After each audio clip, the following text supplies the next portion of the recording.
Awesome. All right. Okay.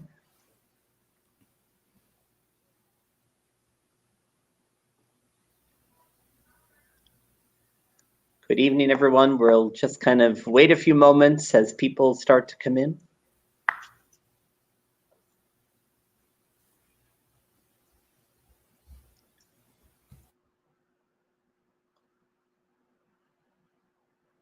Just give a minute or two. We welcome everyone who's joined us tonight.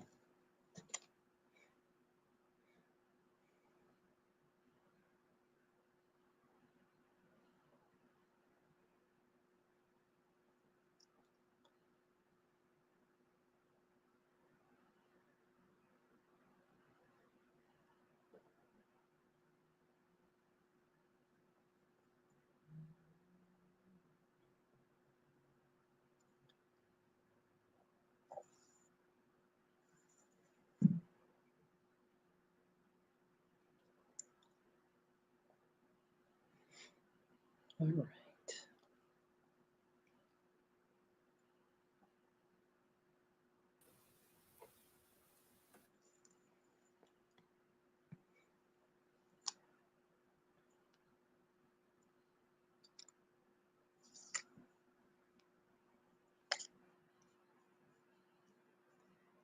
All right. Well, we're going to get ourselves started for tonight, and we want to thank all of the members of the class of 2025 and their parents and guardians for joining us tonight for the second workshop in our series as we begin the transition for the graduating class of 2025. So I'm Paul Brannigan, the very proud principal here at the high school, and I welcome you all to this night. Is our approach to make sure the fact that you had all of your information in regard to this important transition to high school. It was important for us to have very different voices. And last Monday night, we had the honor of working with our 9th grade class officers who did a wonderful job of really talking about what it was like to transition up to the high school in their first 12 weeks of their year. As crazy it has been with the pandemic, they have done a wonderful job of settling into their new home. And now tonight, we will be focusing on a different perspective. And we have a wonderful group of educators here at the high school who are all coming from very different pathways of our building, from different content areas and different roles that they play. And we're really excited about them joining us as well tonight to make sure that they can give some perspective and some information as well. So we generated questions back in November from the 8th grade and their families in regards to things that were really important for them. And it was important for us to be able to take all that information and really build a program out of it, which is exactly what we've done. So the questions that we're going to be posing, and I'll be serving as really the facilitator, is really asking questions of my colleagues of things that have been asked directly from our 8th grade and from their families. So, and there's more than welcome. If there's a certain question, you can obviously put it into the comments and we'll do our very best to make sure that we answer them. But I think as you see our presentation tonight, I'm hopeful that we'll be able to really cover an array of questions that really pertain to really the academic platform of our school, its many offerings from an academic and social perspective, and as well as really getting a chance to know from the teachers here at the high school of why Middleborough High School is the greatest place to be. So with that being said, I want to have our group tonight just introduce themselves. If you could share maybe what you teach and maybe what role it is that you play here at the high school. If you advise any activities, that would be helpful as well. And I want to thank all of my colleagues for being a part of this tonight. So we're going to start with Mr. Sylvia. If you could take a moment, introduce yourself. Hi, everyone. Welcome. I'm Ryan Sylvia, the athletic director, and you may have seen me over at the Nichols Middle School because I also run the middle school athletic program. Great. Thank you, Mr. Sylvia, and thanks for being here tonight. We're going to turn it over next to Mr. Morocco. Thank you, Paul, and thanks everybody for joining. My name is Jim Morocco. I am a physical education and health teacher here at the high school. In addition to that, I also coach freshman girls volleyball, middle school girls basketball, And this past fall, I was the strength and conditioning coordinator at the high school. Ms. Morocco, thank you very much. Ms. Redpath, welcome. Hi, everybody. Good night, I guess. My name is Bridget Redpath. I'm a French teacher here, and I also work with the World Language Club at the middle school, so I might have actually met some of you at some point, possibly. And I'm just happy to have you all here tonight and hope to get to know you next year. Great. Bridget, thanks for being here tonight. Mrs. Duggan. Hello. Welcome. Thank you. Hi, my name is Danny Duggan, and I'm the Fine Arts Department Chair at Middleborough High School. I also run Speech and Theater, which is the after-school theater program, and I teach theater during the day. Great. Welcome, Mrs. Duggan. Mr. Clattenburg, welcome this evening. Hi, everyone. Good evening. My name is Joshua Clattenburg. This is my second year at Middleborough High School. I am currently an English teacher for juniors, and next semester will be for the freshmen, and I am also a co-advisor for the freshman class. Great. Mr. Clattenburg, thanks for joining us tonight. Mr. Pitsley, welcome. Hi, everyone. I'm Justin Pitsley, and I'm the band director and orchestra director at the high school, and I also coach JV girls soccer. Great. Thank you, Mr. Pitsley. Welcome. Hi, Mrs. Phillips. Hi, it's great to that you're all here, and I'm really looking forward to meeting you. I'm the librarian here at the high school. This is my 12th year. I'm also a parent of 2 graduates of Middleborough High School, and I advise the book club. Wonderful. Thank you, Mrs. Phillips, for being here. And Mrs. Miller, thanks so much for joining us tonight. Thanks for having me. Good evening, everyone. I'm Tammy Miller, and I'm the internship coordinator and the dual enrollment coordinator, specifically with Massasoit Community College. I also am a career counselor, and so I work with freshmen sporadically, but definitely, with juniors and seniors. That's right. That's right. So for the students who may say, I'm never going to see Mrs. Miller in an immediate sense, they most certainly will in their journey at the high school by the time they finish. So welcome, Mrs. Miller, tonight. So we have a really diverse group of educators from our school that are here tonight. And the goal for tonight is to really be able to answer questions from very different capacities. As I had shared with the the 8th graders last week, and I think all of you would agree with this who are here tonight in this presentation, is that one of the most very important transitions a student will go through is their transition to high school. And so the importance of them making this decision is really paramount for us, because it's important that we have given all of our 8th graders all the information they can to make sure they're making a decision to make sure that it's a fit. And one of the wonderful things I think about transitioning to the high school is it's really a fresh start. And that very little times in our lives do we have this ability to have an opportunity to hit the restart button in our lives. And that's why we take such care in making sure that how we work with our 8th graders and how we transition them up to the high school. So we hope that what you're going to see tonight is going to give you a little bit of a sense of that. But one of the things that I think would be important is to really get a sense of really who you all are as educators here at the high school. And really, what does it mean? What is it like to be a teacher up here? And so, Mr. Morocco, I'd love to start with you, if that's all right. Is really, what do you like about teaching here at the high school? And I know that you're in really your second year with us. Correct. And so if you wouldn't mind kind of sharing what you enjoy about working with our students at the high school. Sure. Thanks, Paul. I'll try to keep it brief. If you play for me or if you're in class, I tend to be long-winded, so I'm working on that. I think the first step, the first item is the tremendous amount of support from my colleagues and the administrators here at the high school. I don't think I'd want to be anywhere else as far as being able to bounce off ideas, collaborate, and get the support from the administration. The second one is the ability to try new things, the ability for the faculty, the administrators to just allow teachers to teach, try new things, stay outside the box, and to fail big. So I think the key there is this year we tried a new game in phys ed class. I made it up. I worked with the other colleagues, and we just tried it. It failed big, but next time I do it, it's going to be a lot better because I've worked out the kinks.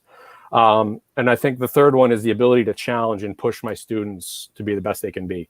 all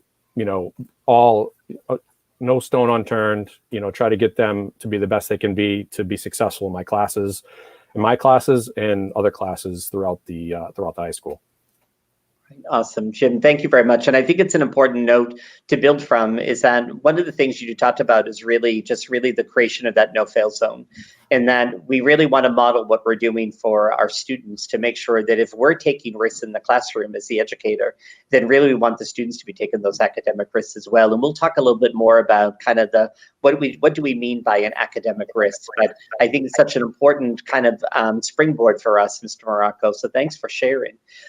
Anyone else in the group that would like to kind of maybe build from that a little bit in regards to what is it like to work with our students here at the high school? I guess I can jump on it. Sure.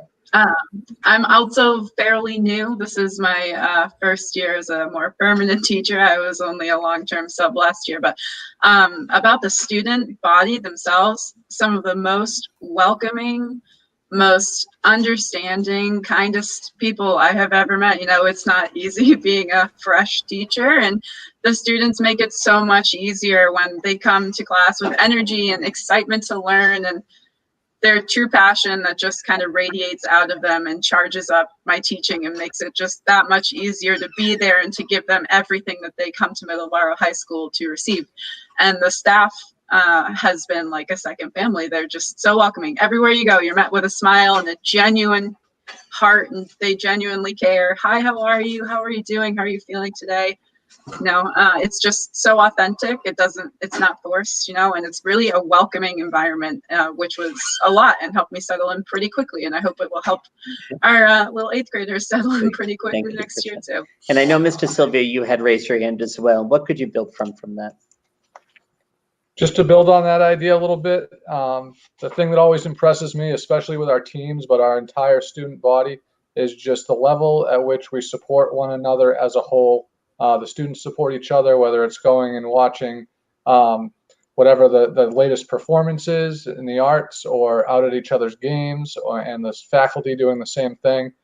Just a full community support in everything we do. So I think that's one of the things that I like most and impresses me about our school.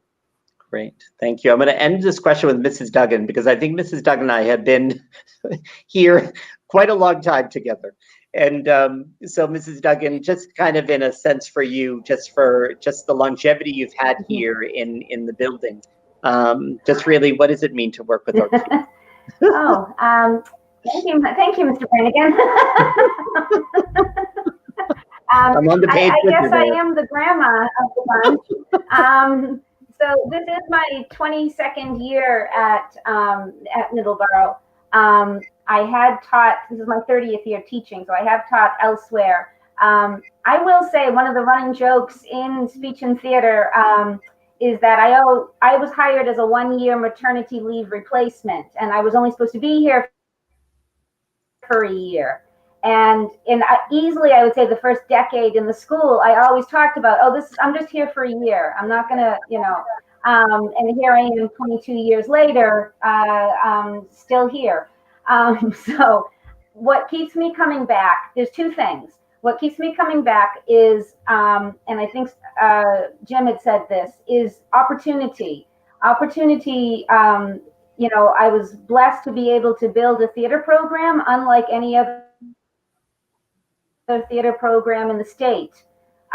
Most high schools don't even have a theater teacher in the building, never mind opportunities to take 4 years of theater. And that support that is happening in the district and in the community is now being seen in the new building with the amazing performing arts space that we're going to have.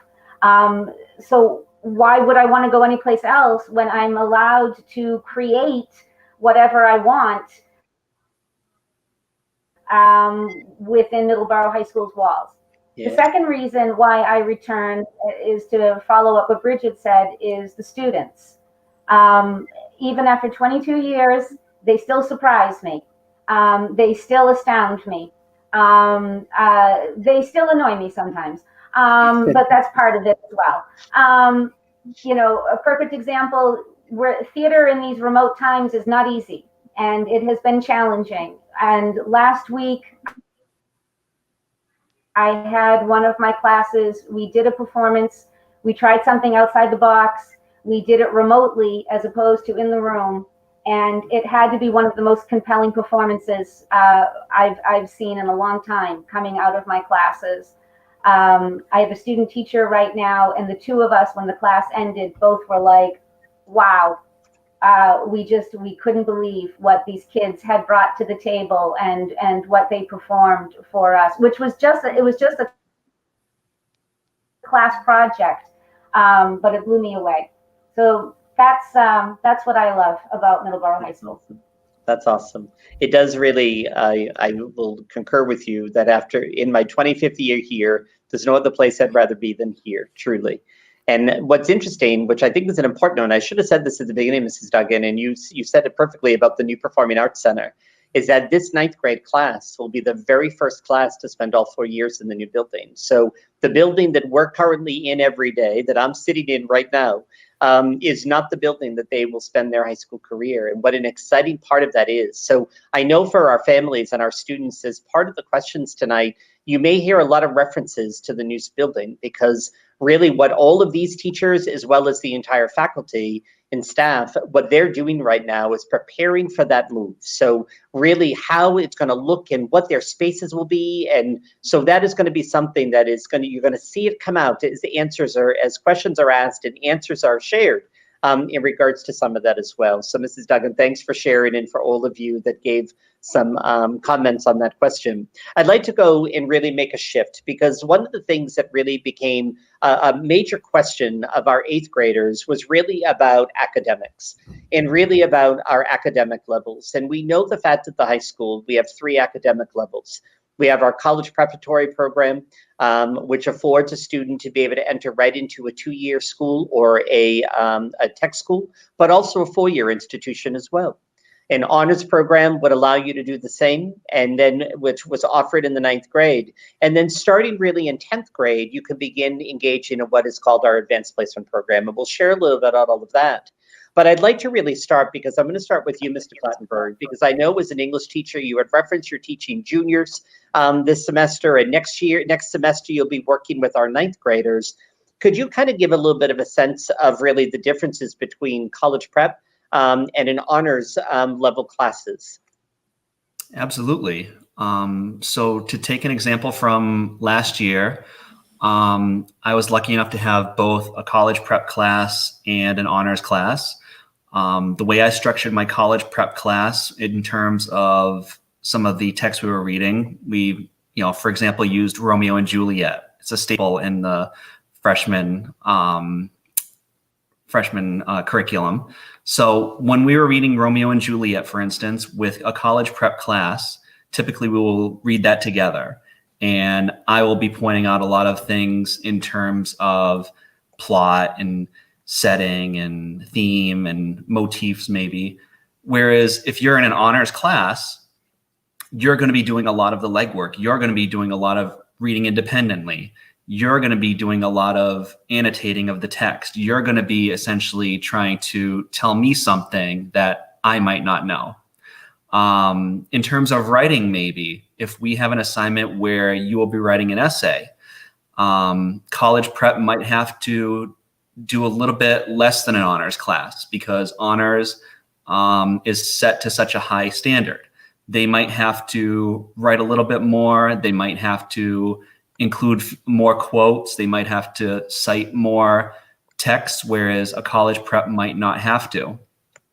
And if, in terms of my classes, if we're doing weekly articles with a college prep class, they would be assigned an article of my choosing, whereas an honors class would find an article on their own. So that might be a little bit of a distinction between the two, just to get a better idea of what you might be a little bit more suited towards. Mm-hmm. And thank you very much, Josh, for sharing that. And it'd be important to note as well, if you're looking at, say, what you're doing right now with your juniors, that the curriculum and what you're doing in the class is the same for all of your juniors, regardless of their level. It's really the engagement and the strategies and maybe the lessons that are taught within those that's going to really decipher, to your point, of those strategies of a college preparatory class in relation to an honors level class as well. So as for many of our students, as you're kind of making decisions, and we'll talk a little bit about how that all happens, that those are some things you want to be thinking about when you are trying to make those decisions between, do I really want to take a college preparatory class, or do I want to take honors? Do I want to take all honors? Do I want to take all college preparatory? So Mr. Clattenburg, thanks very much for kind of building and giving a sense of that. Miss Redpath, for French, I know the fact that you too will have students who are going to take world language at the college preparatory level as well as the honors level. Is there anything that you could maybe add to that that may just give some context a little bit more?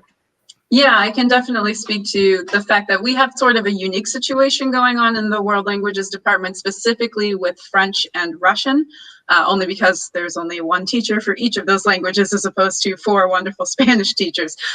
So we kind of have to work things a little differently. While there is only French 1 CP, because everyone has to start from the same footing when you are learning French for the first time in your life, after French 1, when you move on to French 2, that's where we begin to see the differentiation between CP and honors, same with Russian as well.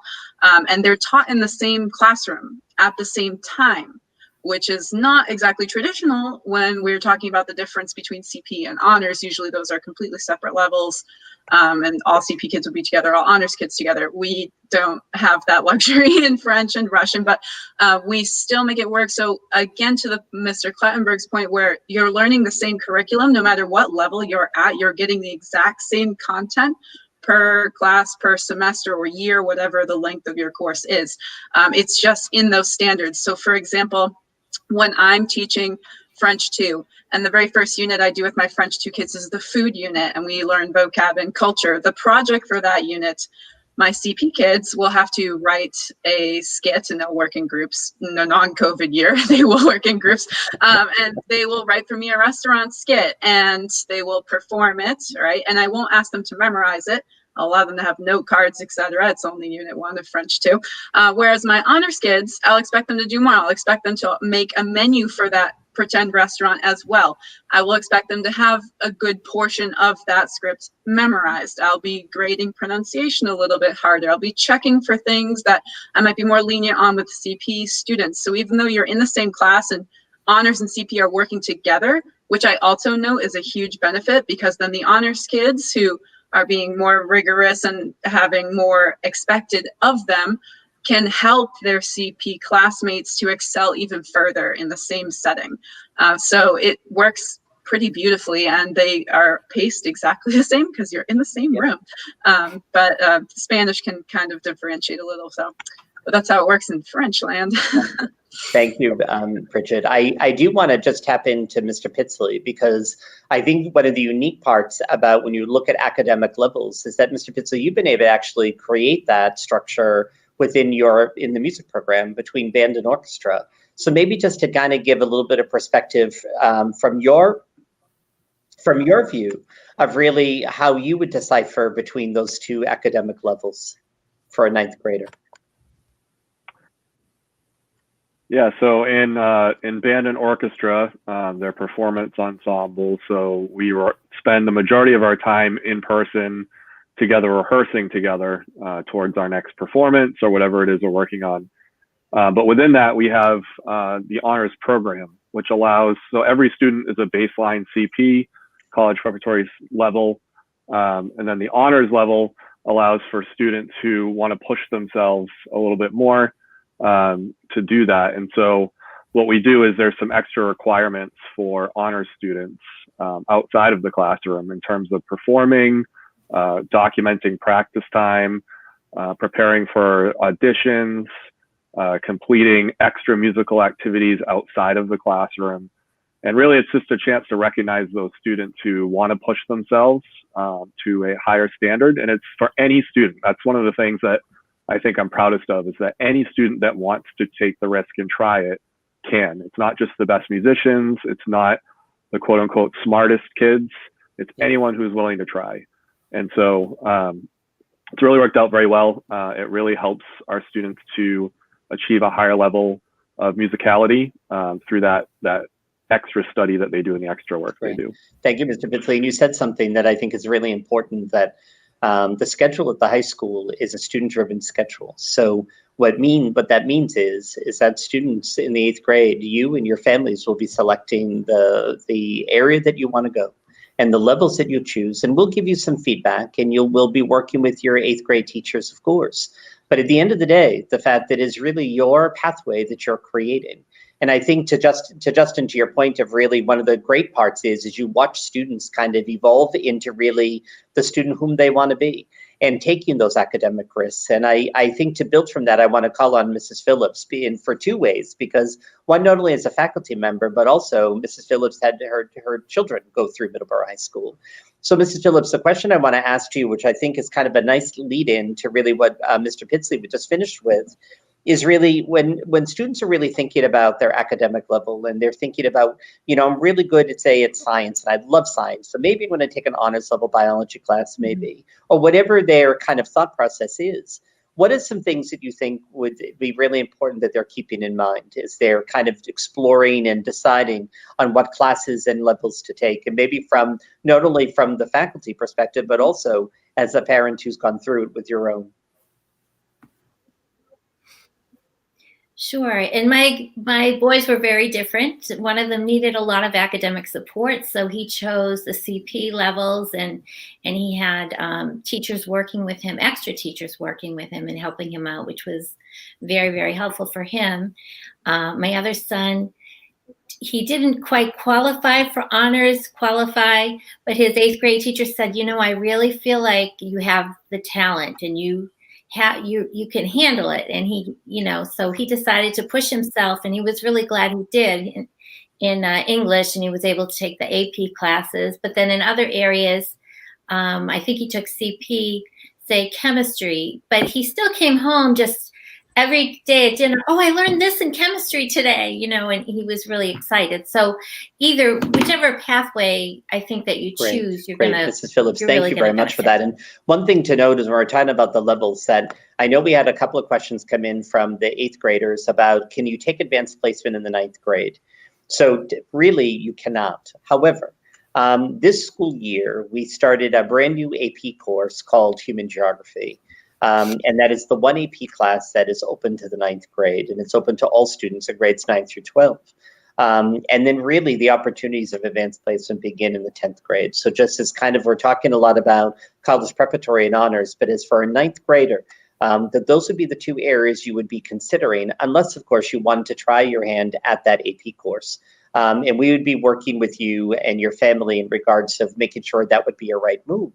But one of the things you said, Mrs. Phillips, and I'm going to really engage Mrs. Duggan with this, because I know Mrs. Duggan, I always have conversation. Mrs. Duggan is one of our department leaders. And so many times our leadership team has a lot of conversations about, what kind of classes students should be taking and what should our offerings be.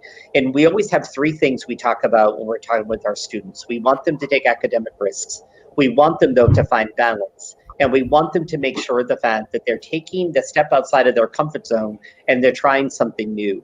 So Mrs. Duggan, I'm going to kind of engage you with really just kind of how do you think students should be selecting their classes, keeping those kind of tenets that we talk about of the risk, the balance, and really something new?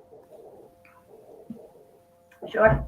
So first of all, students will have a lot of support in making these choices. The program of studies is pretty expansive. It will show you all of the different pathways, okay? It will show you your graduation requirements, what you have to take each year, so that you have the courses that you need to graduate and you have the credits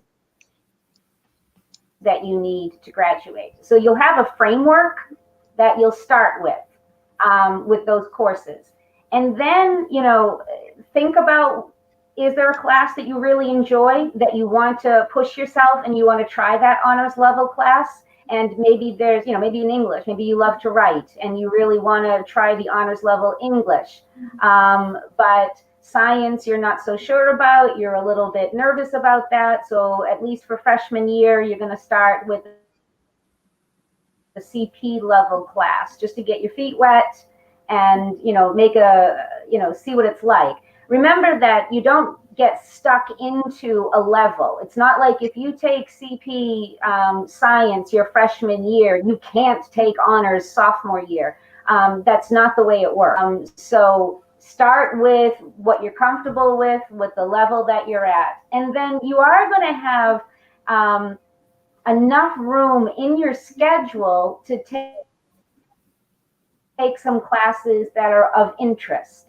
And there is a lot in each of the departments. There are electives, there are, a different type of class, maybe you're interested in journalism, maybe you're interested in environmental science. Maybe you want to try to take 2 arts and do band and do studio art.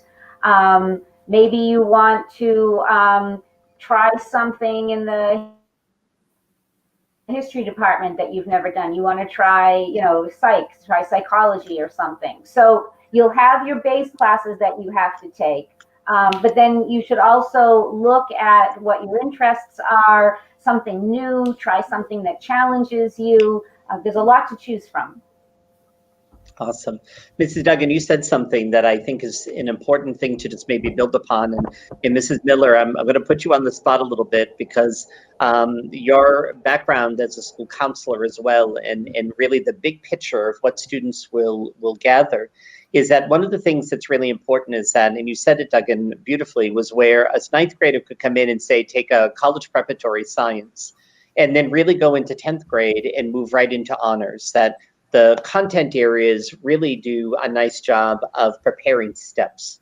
So for that student who really is thinking, I really want to start, say, in world history and a college preparatory level, they could make the move into U.S. History 1 as a 10th grader and say, you know what, I'm ready. I want to do that next step and I want to go into honors if they so chose. They could also stay in college preparatory and have a compelling journey as well in terms of really what their activities are and everything else, which would be there too. So I think that would be an important thing as well. So I wanted to make sure. So Mrs. Miller, just from as a school counselor, what things would you say to maybe build from that when we're talking about our students, making sure we'll always say, you want to try to take that academic risks and find balance, but also try something new. Any words of wisdom on that front? And what Ms. Duggan, just to piggyback on that as well, she referenced, like, if you're talented in something, to really push yourself, if English is your strength, you should be pushing yourself to take an honors English course. Once you start looking at colleges, and I know that might seem a long way away if you choose that path, colleges want to see that you're pushing yourself to the highest academic level that you can and still show success. So if they see that you've been taking college prep courses, your entire high school career and you've been earning A's, but Middleborough High School offers honors levels and AP levels, and you never took advantage of that, they're gonna, you look like you haven't challenged yourself and you're not willing to take an academic risk. So you always, if you're getting A's and at a certain level, and there's a level above that, you want to, take a step. And it doesn't have to be across the board, as Ms. Duggan said. It can be in the discipline where you, have a strong interest or a talent, just to get your feet wet initially. And then as you achieve success, you might want to broaden those honors and advanced placement courses in your schedule. So, and the other thing to think about, as a freshman in middle school, you don't necessarily hear the term GPA. So your GPA is your grade point average and your class rank. So leveling plays into your class rank specifically, because AP classes are weighted differently than a college prep classes. An AP class will carry a lot more weight, which then in turn impacts your GPA. So for your class rank, and again, when you start applying to colleges, all of these things will be really, really important to you. And it's gonna, compare you to students from, around the country and around the world. Right. Awesome. Mrs. Miller, thank you. Mrs. Phillips. I just wanted to add really quickly, one of the students in my advisory as a senior, they were reflecting back on advice they would give to incoming, 9th graders. And one of them said, I really wish I had taken an honors class. He regretted not pushing himself in doing that. He felt like that limited his choices a little bit. Awesome. And thanks for sharing that piece, because I think one of the things we always hope is that when our seniors graduate, that they're leaving with no regret. And sometimes that wish of like, oh, I wish I did, can become really a powerful charge really for those ninth graders that are just starting. So Donna, thanks for sharing that. One of the things we keep talking about choosing a schedule, but one thing that maybe would be important is to just really maybe think to share what a ninth grade schedule looks like. We know that right now we have a block schedule at the high school, which means that our classes, you have 4 periods in a day. And each class is just about 80 minutes or so in the day. And what the teachers do in that time is they really chunk the time. So it's not just 80 straight minutes of maybe a lecture. It may be doing some instruction, and then we move it into group work, as Ms. Redpath shared about doing kind of the restaurant play and all of that. That it's going to allow for really an engagement and an ownership of really what the content is that students are being exposed to. So as a ninth grader, it's a pretty set schedule, and I'd like to be able to share it. And then for any of the members that are here tonight to just add anything in that you think would be important, that every student in the ninth grade will take English 1. They will take a math class, which will either be Algebra 1 or Geometry. And that really is really dictated by what you're taking at the middle school. And Mrs. Miles, who was supposed to join us tonight, who is our mathematics department leader, really does a lot of work in really looking at data to make sure the fact that math placement is really correct. And so you would have an option of those 2 courses. You would take biology in the ninth grade. You would take potentially a world language, and most of our ninth graders would start their world language, whether it be Spanish 1, French 1 with Miss Redpath, or Russian with our new Russian teacher, Mr. Philpott.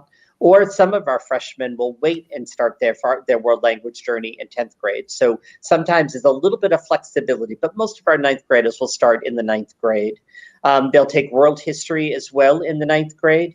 They'll have an opportunity to take art and music, and I know in a few moments we'll be really talking about really what some particular questions about the arts. They'll have a technology course as well as physical education. So when we take all of those courses in a course of the year, Mrs. Duggan had talked about in the ninth grade, there's always an opportunity for choices. So as much as you must have your English and your math and your science, biology and your world history and so on, there's a way that we arrange your schedule that there will be an opportunity for things that you may want to take. And so as Mrs. Duggan has shared about your program of studies, that when we release that sometime in early February, you're going to start to be able to see all the offerings that we have for grade 9 and really what you think you would like to take. But I want to throw it out to the group if there's anything in particular about just the design of that ninth grade schedule that would be important for families and our 8th graders to be considering. Mr. Pitsley.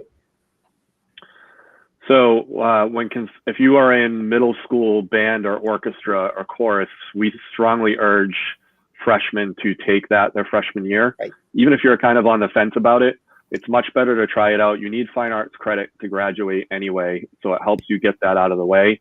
And if you decide it's not for you after the first year, then it's easy to switch. It's a lot more difficult if you put it off till sophomore year. You just miss so much of the engagement, and you'll hear more about what that engagement looks like in a few minutes. But we strongly urge every 8th grader to consider continuing on with band, orchestra, or chorus in their freshman year, if at all possible. But sometimes you have choices to make. There's so many great things we offer at the high school that different pathways to take and whatnot, but that's just something we urge you to do.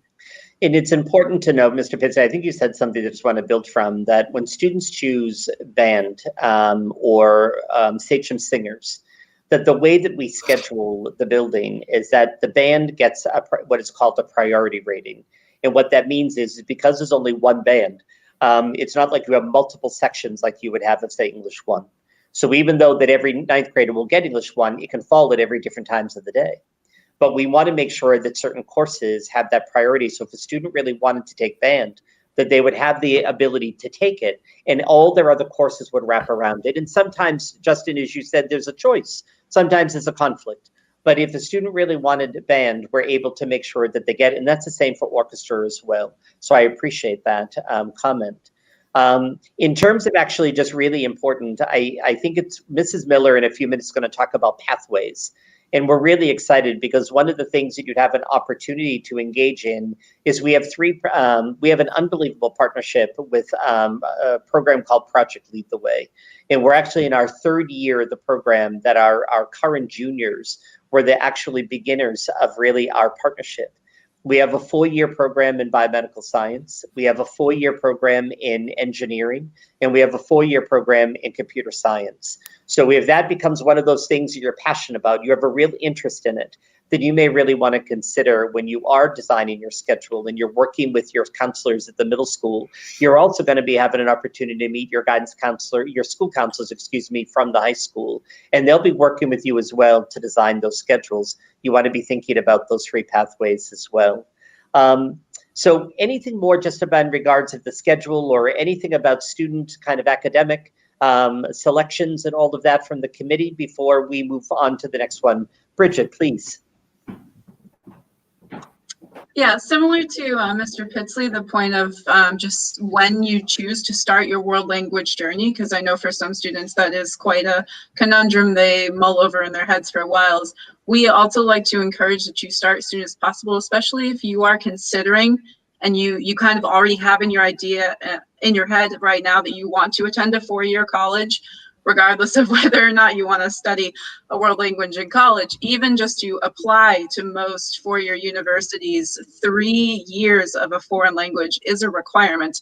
And many colleges nowadays like to see even 4. So, you know, the earlier you start, the better you set yourself up for success. Even though Middleborough High School only requires 2 levels of foreign language in order for you to graduate from our institution, many colleges are going to expect to see more. So the sooner you get that into your schedule and secured for your future, the better for you. And then once you hit that 3-year mark that most colleges require and you decide, my senior year, I want to take something I really want to learn and take that French slot out, then by all means, that's your choice. But you will have that choice if you start earlier.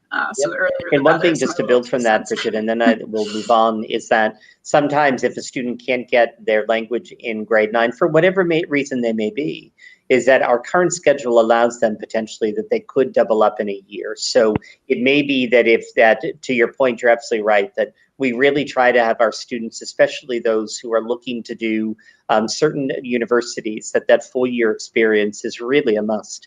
And definitely the 3. So I want to thank you for adding that in because that's an important part of it. I want to shift gears a little bit because one of the things that came out of our surveys with the 8th grade and their families, there were 3 areas that really had some questions. One was about fine arts and art and theater and music, athletics, and also really preparation for career. And so I'm so thankful that we have members of all 3 different perspectives to join us to be able to share some of that. So Mrs. Duggan and Mr. Pitsley, I want to share it over to you to kind of just give some sense to our 8th graders of really what are the opportunities and for that they have as a student in the fine arts. Sure. I'll start and then I'll hand it over to Pitsley. And I'll start off talking a little bit about visual art. So in the fine arts, we have 3 different pathways in the fine arts. And there is a graduation requirement of 5 credits in the fine arts, but there's a variety of ways you can do it. We offer a lot of quarter classes, we offer semester classes, and then band, orchestra, and the choirs meet in normal circumstances every other day, all year long. In the visual arts, if you are interested in visual arts, then I strongly recommend that you start with Art Foundations. It is a semester-long course. It is exactly what it sounds like. It's going to give you the foundation that you need in the visual arts. If you have any interest in taking the studios or taking AP Art, which is the studio art AP, then you will need to start with Art Foundations as a freshman. what is really exciting in the visual arts is the new spaces in the new building is going to be offering we're going to have some really cool classes. So we'll be starting a new clay program where there will be a kiln and a drying room and pottery wheels and all that cool stuff. Our digital imaging program is already, and graphic design is already quite strong, but the facilities that we're going to have in the new building is going to be state of the art. And the work that the photography students and the graphic design students are going to do are amazing. And then in the visual arts as well, there is the studio pathways where you can take the Studio 1, Studio 2, Studio 3, and then there's a ton of electives. Everything from graffiti to comic design, everything you can take. The second pathway that exists in the visual arts would be theater, which I teach. And in the theater program, you want to start with the Art of Theater, which is the entry-level course. You are able to take theater for 4 years. Once you do Art of Theater, Theater 1, if you do go on to Theater 2 and Theater 3, those are honors level classes. So just like what everybody's been saying, the workload is a little bit heavier in that level. The commitment is a little bit heavier. One of the beautiful things, the opportunities that we have at Middleborough High School is that you're working with the same students all 4 years, which from a theater perspective is phenomenal. It's what we call creating a repertory company. It's the same reason why a sports team would be phenomenal, because they're working together for 4 years. It's the same thing in the arts. You get really comfortable with each other, you get very familiar with each other, and that's where some amazing creativity kind of blossoms from. There's also playwriting, Shakespeare, public speaking, and technical theater, which we're very excited about our brand new fabrication lab, clean and dirty, that will be in the new building. So there will be 3D printing and all kinds of building of sets and lighting and sound. So the technical and technology part of theater is phenomenal. Our third area in the arts is the music department, which I will switch over to Mr. Pitsley to talk about. Thank you, Duggan. Thank you, Duggan. We have some really great opportunities in the music department for all of our students. And I'll start with some of the most exciting things coming up. You've heard a lot about the new facility and some of the course offerings that we haven't been able to do where we're at now are going to be brand new opportunities for our students next year.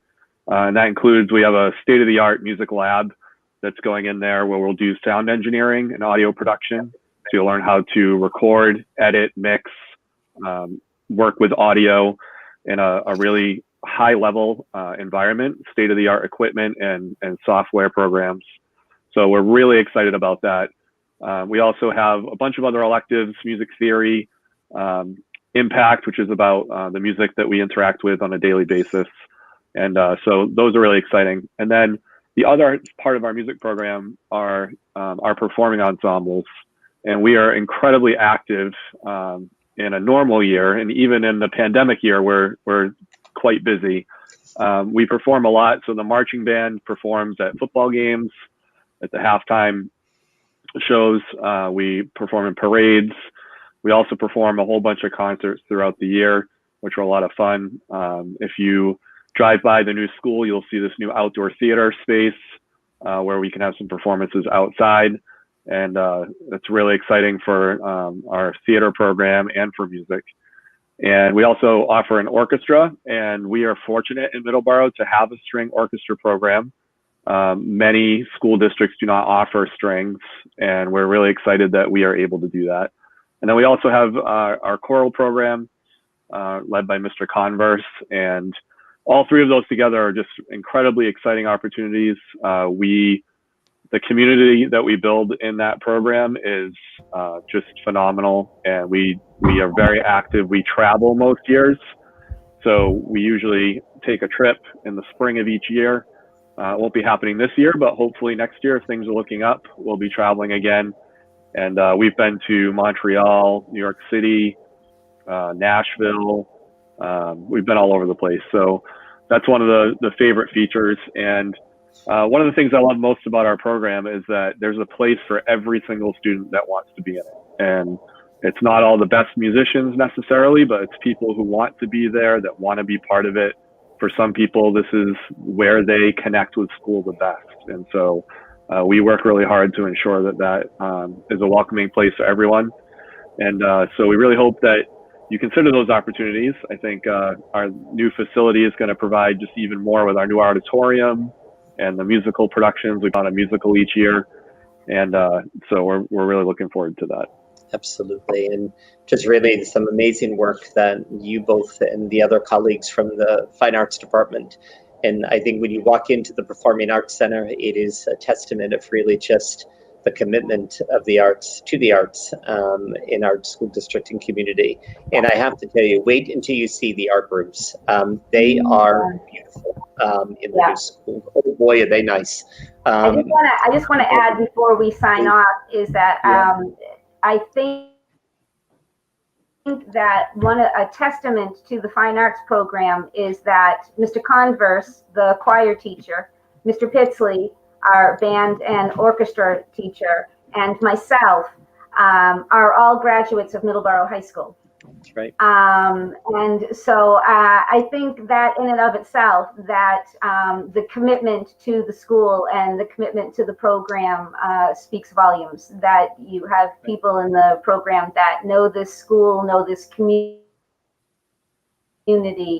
and have a love for it. Awesome. Thank you, Duggan. I'd like to be able to switch gears a little bit. There was another really big area that there was a lot of ask, and that was really about playing sports at the high school level. And I know that, Mr. Sylvia, you had hosted right before the Thanksgiving holiday of really a special night for really those rising ninth graders in regards to really thinking about, so you're thinking about you want to play a sport in high school and then ultimately in college. So really just some questions that jumped right off the page in the survey data. And I'll turn it over to you. And I know you also have a couple of coaches here in the meeting as well. Do freshmen, can they play sports at the high school? Can they make a varsity team? There was questions of things like, would they get cut from a sport? And just really to kind of give kind of a view a little bit of really what a ninth grader can experience coming up to the high school for those student athletes.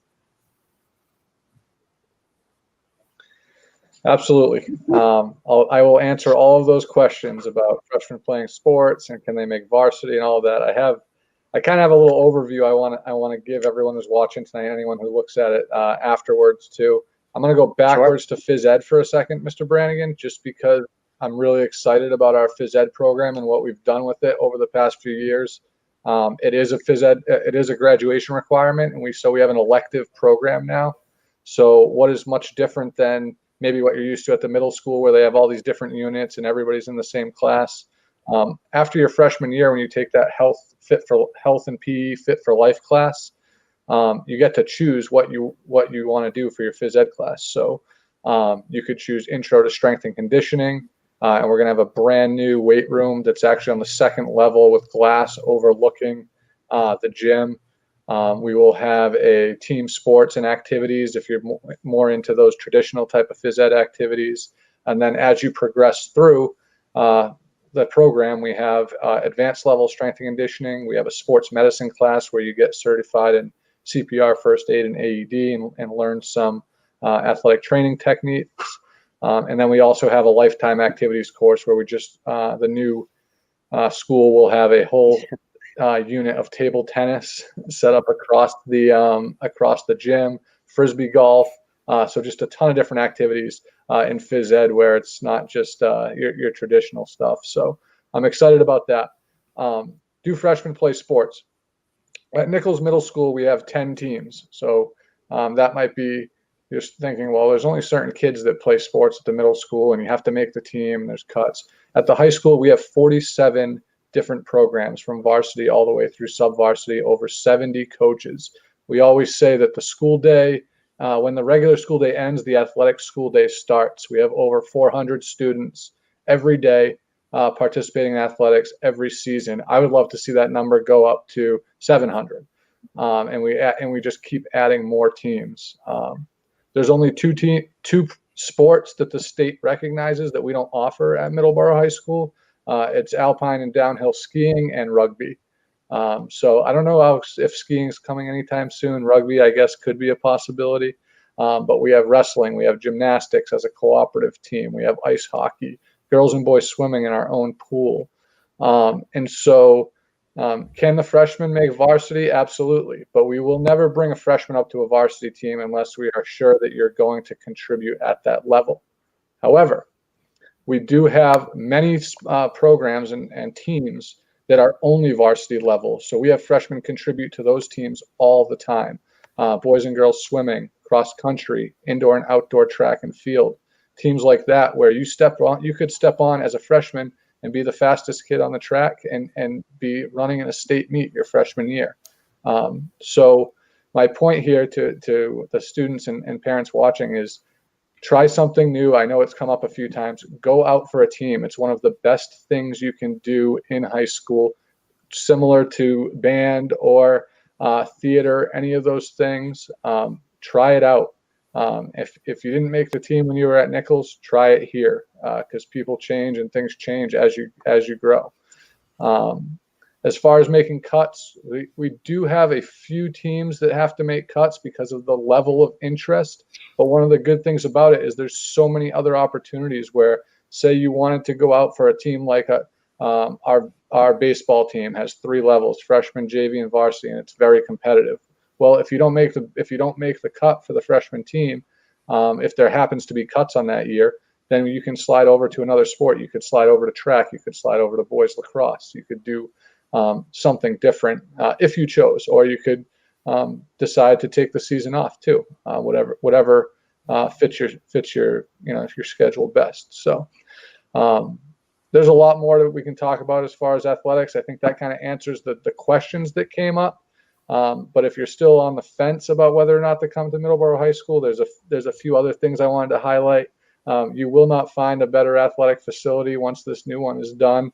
I've had many athletic directors and coaches come, and everybody is very impressed by the turf, the track, the LED display that we have, or as you guys might know it, the Jumbotron that feeds a live feed back to our new TV studio. It is the same software that they run at Gillette Stadium, just a little bit smaller board. So it is a pretty impressive piece of technology, and there's another one in the gym. So as far as competition-wise, if you play sports at Middleborough High School, we have teams compete for league championships every year, compete at the state level, and for league championships every season of every year. It just depends on which team is at its best on any given season. We compete at Division I all the way down to Division III, league, non-league.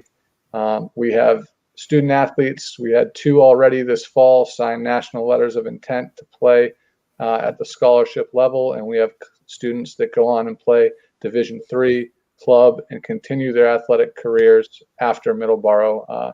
We're really proud of them. Obviously, I just had a conversation with Sean Newcomb the other day because he wanted to come back and check out the new facility. He's one of our graduates who pitches for the Atlanta Braves. So I'm going to hold it off there, Mr. Brannigan, unless our coaches, Mr. Pitsley, who is our band director, is also our JV girls soccer coach. They had a great year this year. They won the league in that tournament. Mr. Morocco, as he mentioned, coaches volleyball, basketball. So if you guys had anything to add, you're welcome to do that. No, Ryan, I think you said it.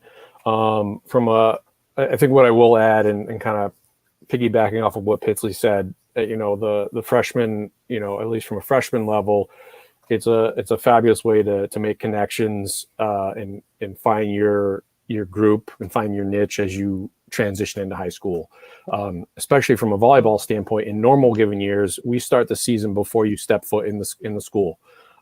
So on day one, when you come into class, you already have a select group of friends, of teammates that you can kind of already bond with and feel that comfort level as you walk in through that's the a doors. good point, Mr. Morocco. And we talk about it all the time, the fall season, especially coming in and having a feel for the school. And you have anywhere from 20 to 80 different people from freshman all the way up to senior that you make connections with. So definitely highly recommend going out for a fall sport.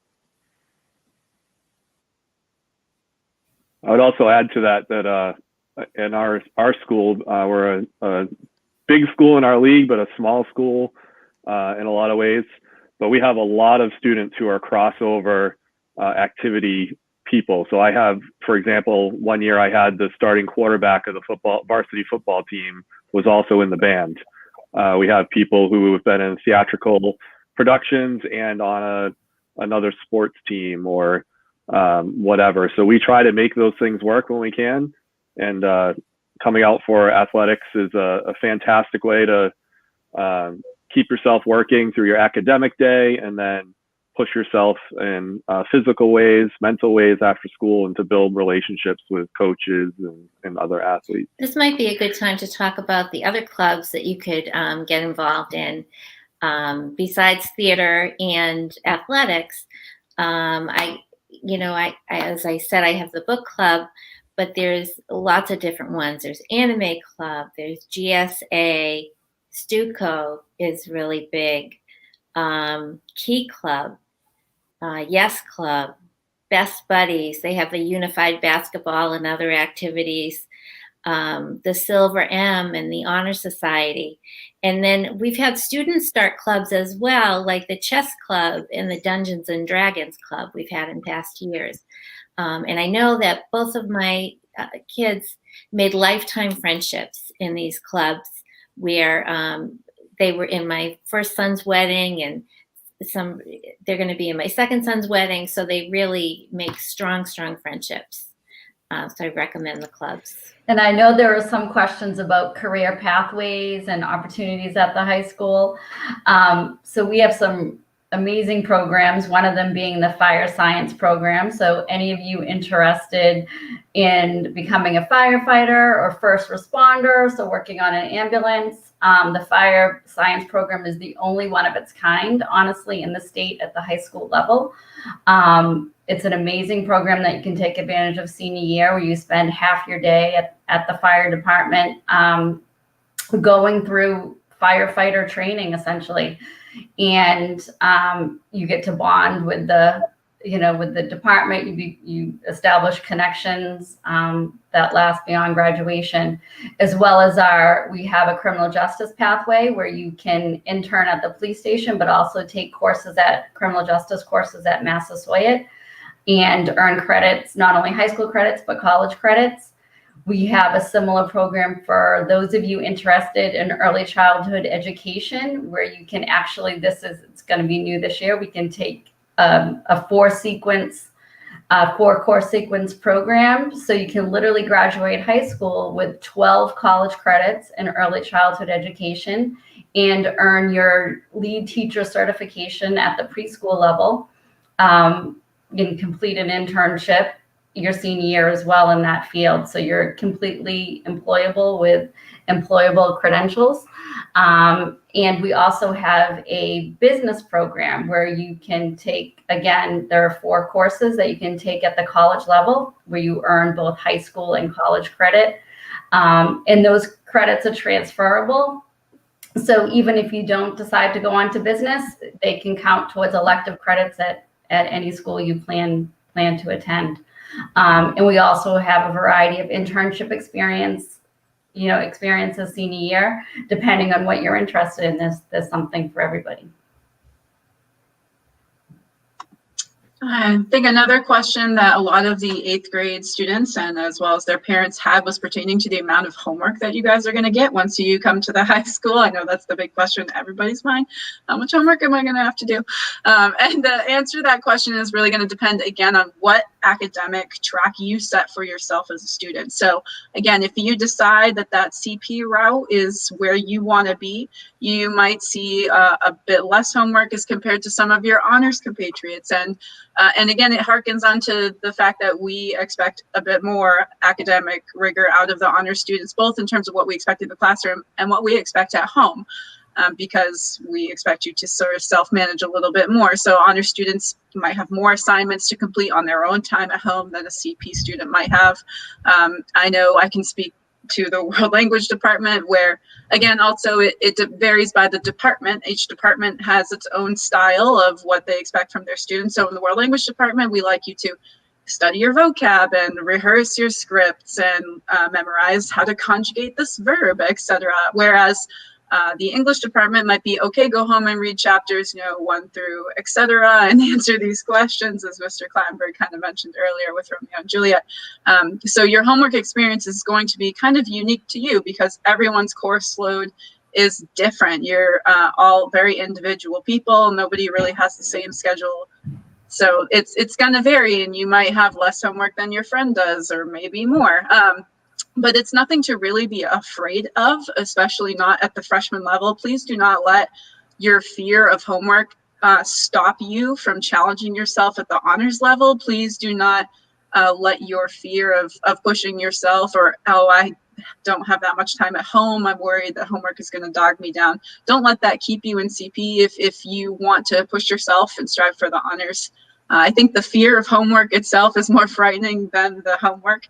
And of course, every teacher is different as well. There are some teachers that like to assign more than others. I'm not the biggest fan of homework myself, but there are others who like to assign more. So it's a more case-by-case basis, which I know is probably not the answer you're looking for, but just don't let it, don't be afraid of it, is the best advice I can give you. And choose your courses based on your interests, not based on how much homework you think you're going to get, because you won't be doing yourself any service that route. So I think one of the final questions we have before we wrap up is about school culture. There are quite a few questions about what it's like at MHS. And I think that you've probably gathered quite a bit of information about that tonight, hearing from all of the faculty we have in these different areas and the activities we offer. I think above all, in most cases, people just love to be there and be part of what we're doing, whether it's in the classroom, on the athletic fields, on the stage, in a rehearsal room.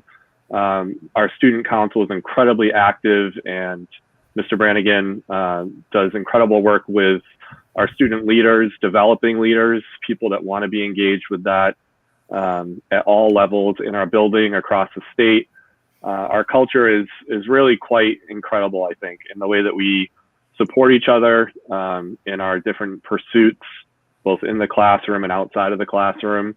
I think it says a lot that we have a lot of alumni of MHS who come back to teach. Mrs. Duggan mentioned that earlier. I graduated from Middleborough in 2001. I'm raising my family in Middleborough. My kids are students in Middleborough schools. I'm just Middleborough through and through, for better or worse. I love it. I love teaching here. I think you're going to find a lot of our homegrown people feel that way. And the people that join us from other communities become part of our family here. And I can think of some of the most passionate people I know who come from other communities and are just all in all the time with what we do at Middleborough High. And our school culture, I think when you walk our halls each day and your teachers greet you and your classmates, and you see what we're doing in all of our different aspects of our school life, I think that you're going to find that there's no schools that are going to rival what we're doing here. And I think that you'll really enjoy and not regret the decision to make your way to Middleborough High. And you'll get to experience this incredible new building, which provides opportunities that are beyond even what we're doing now. So that's pretty exciting. Welcome back, Mr. Brannigan. Sorry about that. My computer just decided to shut off. I'm sorry. No worries. Can I make a comment about the school culture? One of my sons is gay, and he found he didn't have a problem with bullying. And the kids who've been elected to homecoming king and queen, have been very diverse. And my niece chose Middleborough a lot because of the school culture. because my sister is a counselor and she counsels kids from other districts. And she said, from what I hear from the kids, Middleborough is a really nice place. Yeah, kind of adding on to that point. I was not fortunate enough to attend Middleborough High School. I actually came from Apponequet, our neighbor in Lakeville. And I actually just spoke with my students about this very topic before Thanksgiving, because my best friend graduated Middleborough High School at the same time I graduated Apponequet. I was always very jealous of the culture that she got to experience here, the cohesion, the family, the pep rallies, my goodness, the spirit weeks, just all of that energy that I felt Apponequet lacked.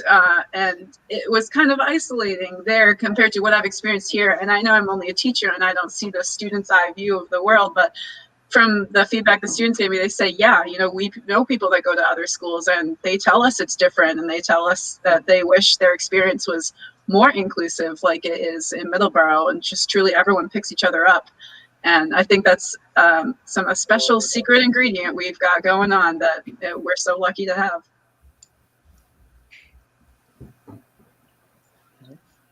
I thank you, everyone. I kind of came in at the end of that, so I appreciate it. And again, my apologies. I thought I had actually ended the entire thing when my computer shut off, so I'm so thankful for Mr. Sylvia and all of you for keeping it going.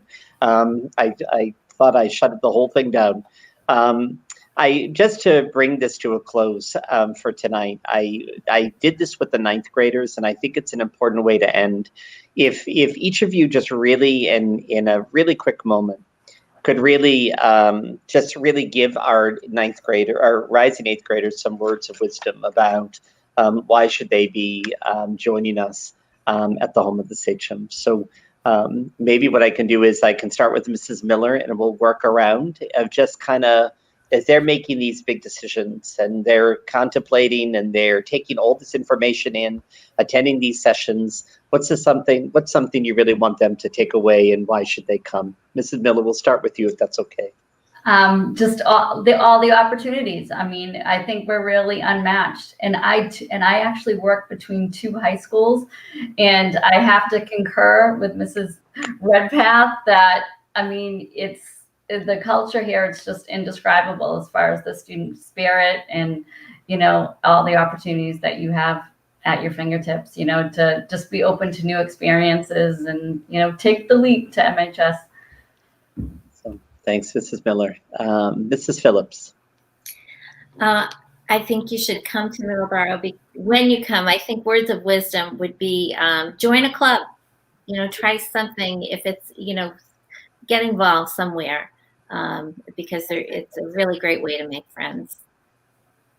Great. Thank you, Mrs. Phillips. Mr. Clattenburg. I've worked at several schools prior to coming to Middleborough High, and I can honestly say that this has one of the best administrations I've ever experienced. Just caring is on like another level. And it starts with Mr. Brannigan. I can tell you firsthand of when I had my free period during block 4 at the end of the day, I would sit out front and watch him address each student that went by their first name, and would ask them how they're doing, and really genuinely like meant it. And not only that, he would also ask about their personal lives and school and sports and how everything was going. And it really just adds to that sense of not so much being, I would say like a school, but it feels like it's more of like a family. It's really enjoyable. Mr. Clattenburg, thank you very much for that. I appreciate it. Mr. Pitsley. I'd say coming to MHS is a great idea because we are about you. We are there to make it happen for you. We're there to take the things that you want to do. I know as the band director, my students have ideas all the time, and it's my job to help them bring them to life. I know Mr. Brannigan does that with our student council all the time. Mrs. Duggan does that with our theatrical productions and other things, activities we do. We're here to deliver instruction and to help you learn and develop skills that you can use here and after high school. We're also here to help make the things that you've dreamt of doing and want to do happen. And we will move heaven and earth to make that happen for you. And so come to MHS. We're here for you. Thank you, Mr. Pitsley. Mrs. Duggan. I would echo what everybody else says is come to Middleborough, take a risk, try something outside your comfort zone. You have no idea what friends you may make, what interests you may spark.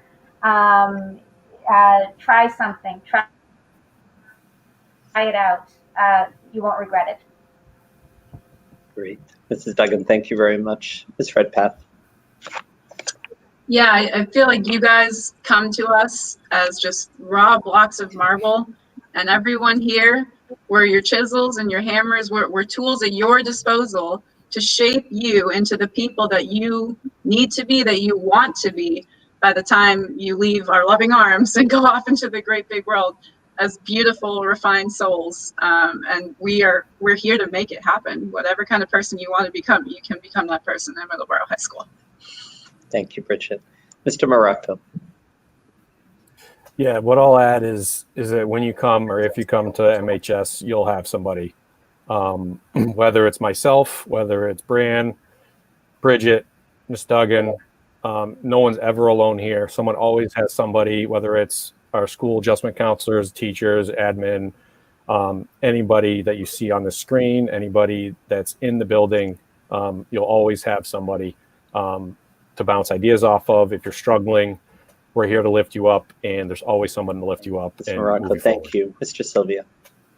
I think most of it has been said now, but I will just say that every one of our incoming ninth graders has gifts and talents that they are going to bring with them here. And when you come, bring your best effort. Don't be afraid to fail, and bring it with passion. And we will all be here to support you. And don't be afraid to fail. Great. I think that pretty much sums it up. I would just first and foremost, to all of you that were joining us tonight from the faculty, all of you in the screen tonight, I'm so grateful for your time. What's important to note for our families and our eighth graders that this was totally kind of on the spot tonight. It was conversation.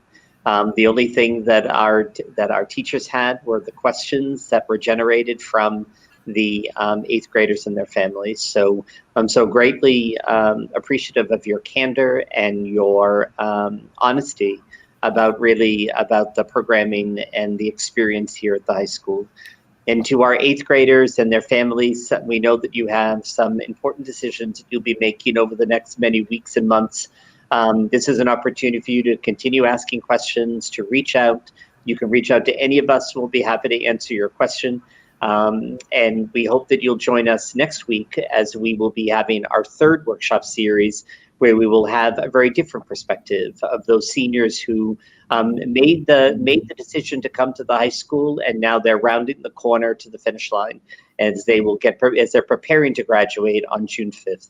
And one last thing I'd like to say is we talk a lot about experience.